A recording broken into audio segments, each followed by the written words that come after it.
What's going on, guys? It's fight season MMA, and today I want to make a video talking about UFC 309, my official takes, predictions, bets, everything in between. This card, obviously, as we all know, headlined by the greatest UFC fighter of all time, Jon Jones, going up against the greatest UFC heavyweight of all time in Stipe Miocic. We got some great names on this card as well, even though I do think that this is one of the most disappointing cards of the year, considering that they hype up Madison Square Garden to be, one of the biggest fight nights of the year. They're kind of taking Jon Jones and making it this incredible fight, when in reality I think it's made a little bit too late, but it's what we got. It's Charles Oliveira, Michael Chandler, absolute banger of a fight. Nickal Paul Craig, pretty good fight. Mauricio Ruffy is back.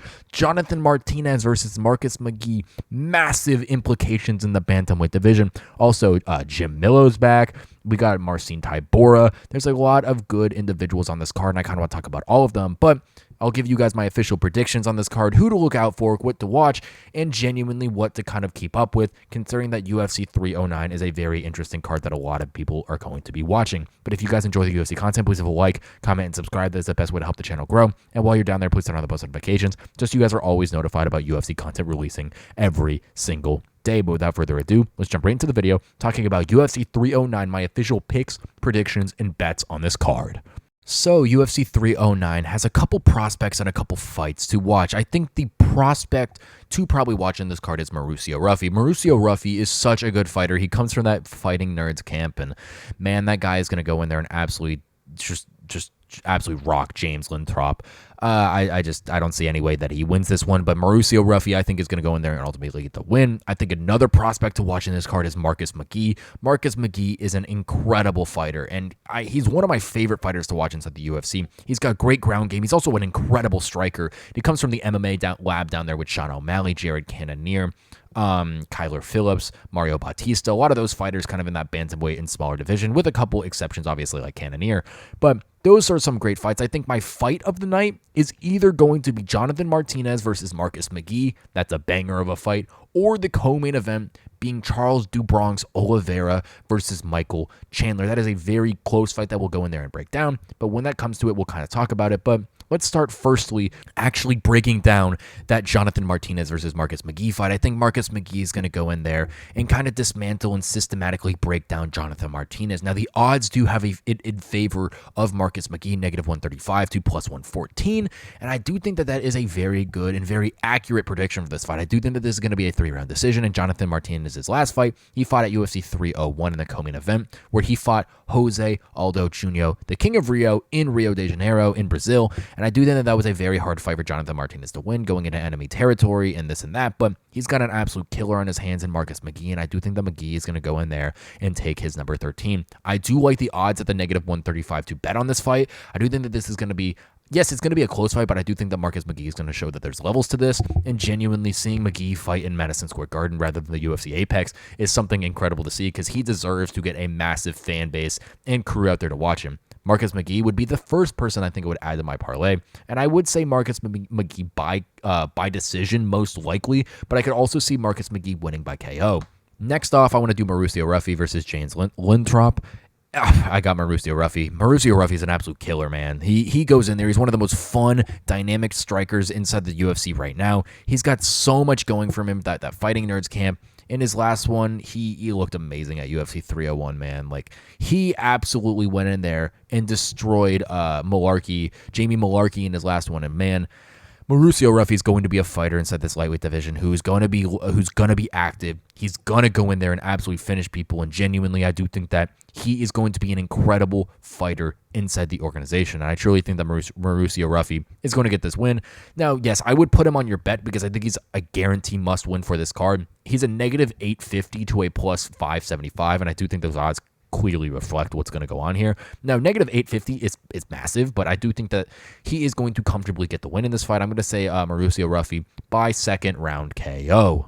And the featured bout on UFC 309 is Nickal versus Paul Craig. As we all know, Nickal is he's a collegiate wrestling champion. He's an amazing fighter. He's fought on some of the biggest cards in UFC history: 285, the return on Jon Jones versus Cyril Gane; UFC 290, Alexander Volkanovski versus Yair Rodriguez; UFC 300, the biggest card of all time, and now returning at UFC 309. He's fighting Paul Craig, who's a very good fighter, but Bo Nickal is a minus 1100 for a reason. Paul Craig is a plus 700, and yes, Paul Craig has beat some of the best UFC lightweights of all time, and not a lot of people know that he's handed Magomed Ankalaev his only loss. He beat Jamal Hill, but that's just because of how crafty of a submission artist Paul Craig is. I do think that Bo Nickal is going to go in there and KO Paul Craig in round 1.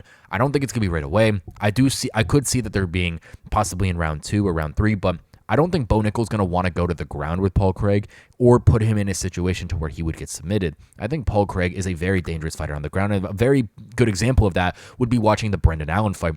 Brendan Allen was trying to show Paul Craig on the ground in different ways, and Paul Craig was throwing so many different submissions up. It was crazy to see the calf slicers and everything else that he was throwing up at Brendan Allen that really made him take away from a lot of different things. But I do think Paul Craig's chin isn't the greatest. It wasn't the greatest at 205, now cutting down to 185. I think that Bo Nickal is going to be able to catch him with something, and I'm going to say Bo Nickal by first round KO. In the co-main event, UFC 309, Charles do Bronx Oliveira versus Iron Michael Chandler. Now, what's crazy to me is the odds have it negative 258 to Oliveira, plus 210 to Michael Chandler.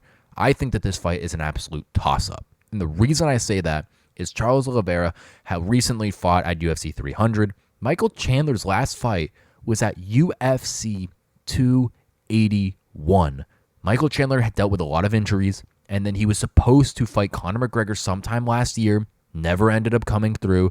Michael Chandler was then scheduled to fight at UFC 303, headlining against McGregor. McGregor pulled out with a broken toe, so Chandler ended up not fighting on that card. Now Chandler is back fighting Charles do Bronx Oliveira. This is an incredible fight to be had, but who would win on this fight? The first thing I can tell you is don't bet on this fight. Do not bet whatsoever. I know the odds are close. You might want to take Chandler at the plus 210, but genuinely stay away from this fight. There's so many little things and nuances that can go on to really screw this fight up, but Charles Oliveira versus Michael Chandler is an incredible fight when you really look at the statistics. The last fights these guys have both lost. Charles Oliveira is 2 inches taller than him, and yes, Charles Oliveira has a 2.5 reach advantage, as well as a 3.5-inch leg reach advantage. So Charles Oliveira is the lankier fighter out there, while Michael Chandler, being at 5'8", has some of the best wrestling takedown defense you have ever seen within the octagon. Michael Chandler is an all-pro wrestler, and he really doesn't show it in there because he goes in there to swing for the fences. Michael Chandler could easily go out here and take down Charles Oliveira to possibly win this fight. Now, not saying that that would be the correct thing to do, because as we all know, I made a video on this, I'll link it from yesterday, but Charles Oliveira is the UFC's most deadliest submission artist ever. He's got 16 submissions inside the UFC, 21 for his entire UFC career, and genuinely Oliveira is an absolute monster out there. But who do I think is going to win this fight? I'm going to say Charles Oliveira is going to win by first round submission. I do think that this fight is a 5-round co-main event. It's an incredible fight to be had. I love these two guys in there, but I don't think that this fight is going to last over 2 total rounds. I'm going to say it's under 2 rounds because I do think that Chandler's a little crazy in there. I do think this is going to be an incredible fight, but I do think that Oliveira is going to somehow get the back pretty early on off of a Chandler mistake over him overextending, or seeing it like the Justin Gaethje fight to where Oliveira clips him. Oliveira's got great boxing, and not a lot of people understand that, and I do think that Chandler kind of being susceptible to some chokes, like he got submitted by Dustin Poirier in that last fight, and yes, he lost a close war to Gaethje, but I do think that Charles Oliveira kind of having that duality of being a striker while also having the grappling is going to give Chandler problems, and I do think that Chandler is going to overextend on one little thing, and I do think it's going to be first-round submission by Charles Oliveira, most likely by rear naked choke, but I'm not 100% sure on that opinion whatsoever. I could 100% see Chandler getting a first-round knockout. I could see Oliveira getting a first-round knockout. This take I'm not 100% sure on, but I do think that it's going to last under 3 rounds total, and I genuinely do think that Charles Oliveira is going to come out to win, considering that Michael Chandler's last fight was in November of 2022, and that is such a long time of a layoff. Even though Chandler looks like he's made out of stone right now, he looks so good, but genuinely, Charles Oliveira has been more active. During that span of Michael Chandler being out, Charles Oliveira has fought the likes of Beneil Dariush and Arman Tsarukyan. Not the most active fighter out there, but Oliveira genuinely is being more active than Chandler. And I do think that this fight for Charles do Bronx Oliveira is going to be a win, one of the best wins of his career. I think Michael Chandler is more mature than ever. I think he's hungrier than ever. And I do think that Charles Oliveira is going to get the win. Like I said, would not bet on this fight whatsoever. If you're going to bet on anything, I would honestly bet on the Chandler plus 210. But ultimately, this fight is a great fight, and it's something that I'm so looking forward to seeing. And the main event, Jon Bones Jones going up against Stipe Miocic. Now, Jon Jones, as we all know, had his incredible reign at light heavyweight, recently went up in 2023 UFC 285 to fight Cyril Gane for the UFC heavyweight title, and Jon Jones beat him. I think it was just over 2 minutes long. Jon Jones, incredible fighter. Now, he isn't the biggest heavyweight out there, but I also don't think that Stipe is the biggest heavyweight out there as well. I think someone like, obviously, you got some of the blobs out there like Tai Tuivasa, Derek Lewis, who are bigger, but someone like Tom Aspinall's frame is a massive guy. I truly do think that he is a true heavyweight. Now, Stipe, I think, is too big for light heavyweight, and I think Jon Jones could have and should have stayed in the light heavyweight division. But between these two individuals, really, you look at the heights of these guys. Stipe 6'5", Jon Jones 6'4". Stipe is going to be a tad bit bigger than him. Now, the leg reach between these two individuals, 6-inch leg reach advantage for Jon Bones Jones, as well as a 4.5 arm reach advantage, his actual reach advantage. And I think that those are going to be the biggest things in this fight. I think Jon Jones being able to control the distance but against Stipe Miocic is going to ultimately be the thing to win this fight.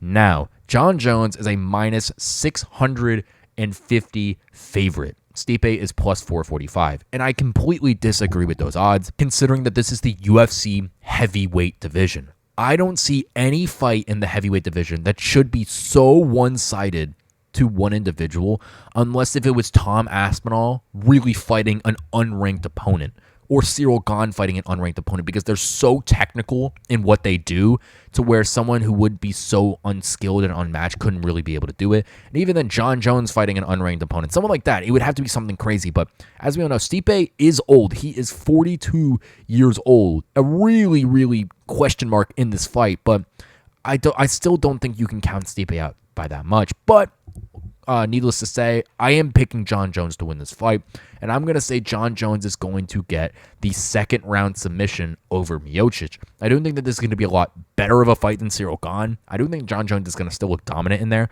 not because Jon Jones is good or anything, not saying that he's bad, but if he fought Tom Aspinall, I would take Aspinall by first round knockout. But you know, I look at Miocic, and I just see he's a little older.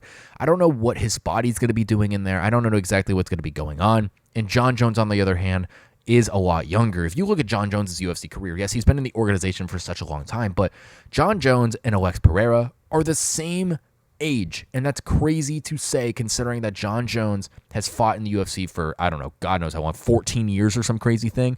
I just genuinely think that Jon Jones is going to be able to get this done. I think his age is going to be something helping him. He might not be at the best prime stage of his career, but I do think against Stipe Miocic, Jon Jones is not going to need that much to really get this done. I'm going to say Jon Jones by second round submission. Thank you guys so much for watching this episode of Fights is MMA, and please let me know what you think down below in the comment section about Jon Jones versus Stipe Miocic, Charles Oliveira versus Michael Chandler, Bo Nickal versus Paul Craig, Mauricio Ruffy, Jonathan Martinez versus Marcus McGhee. Tell me what you think about all these fights on here, because genuinely, I think the UFC 309 card better than a lot of people think it is. Now, I am still unhappy with Jon Jones and Stipe Miocic as the main event. Co-main event is amazing. Charles Oliveira versus Michael Chandler, great fight. You know, Bo Nickal, great addition on there. Mauricio Ruffy, I'm super happy to see. Marcus McGhee finally is back, but, you know, I wish that this fight was a little bit more stacked, but considering it's here, it's fight week, I'm incredibly happy with the card. I love UFC fight week. I love UFC pay-per-view cards, and even if they're great, bad, some of my most memorable cards are some of the worst cards, namely UFC 289.